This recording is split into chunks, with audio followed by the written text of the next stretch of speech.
ఎవడైనను తన సిలువను మోసుకొని నన్ను వెంబడింపనివాడు నా శిష్యుడు కానేరడు. ఈ మాటలు యేసు ప్రభు వారి మాటలు. కల్వరి సిలువ మానవాళి విమోచనకు, మానవ జీవన విధానానికి నిలువెత్తు నిదర్శనం. యేసు ప్రభు తన దైవత్వాన్ని త్యజించి, అధికారాన్ని, ఆధిపత్యాన్ని త్యజించి సమస్త మానవాళి విమోచనార్థం, అంటే సమస్త మానవాళికి పాపము ద్వారా వచ్చు నిత్య మరణము నుండి రక్షించుటకై మన పాపములను ఆయనపై వేసుకుని మన మరణ శిక్షను ఆయన పొంది పరలోక ద్వారాలను తెరిచాడు. ఆ శిలువ కార్యాన్ని గ్రహించి మారు మనసు, పాప పశ్చాత్తాపము, పాప క్షమాపణ అనుభవంలోనికి వస్తే వారికి దేవుని రాజ్యము, దేవుని రక్షణ, దేవుని భద్రత. ఈ అనుభవము యేసు ప్రభు శిష్యుడిగా మార్చబడుటకు లేదా క్రైస్తవ జీవితానికి ఆరంభం.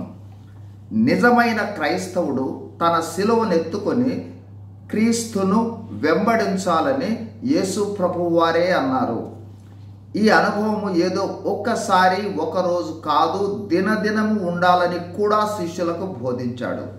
తన సిలువనెత్తుకొను అనుభవము అంటే క్రీస్తును పోలి స్వచిత్తానికి మరణించి స్వార్థమును త్యాగం చేసి లోక సంబంధమైన వాటన్నింటికన్నా యేసు ప్రభువు పట్ల విధేయతే మిన్నగా భావించి యేసు ప్రభు కొరకు నిందలు, అవమానాలు, బాధలు బహిరంగంగా భరిస్తూ శరీరానికి, పాపమునకు, లోకమునకు మరణించిన అనుభవంతో జీవించుటయే సిలువనెత్తుకొని వెంబడించు అనుభవం.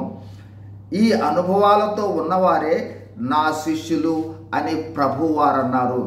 క్లుప్తంగా చెప్పాలి అంటే స్వార్థానికి దినదినము చనిపోతూ క్రీస్తు కోసం అనగా దేవుని కోసము దినదినము జీవించటం. అప్పుడే మనము నిజమైన శిష్యరకంలోనికి వస్తాము.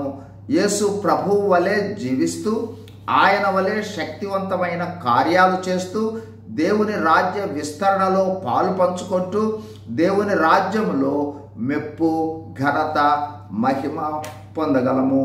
God bless you. Thank you.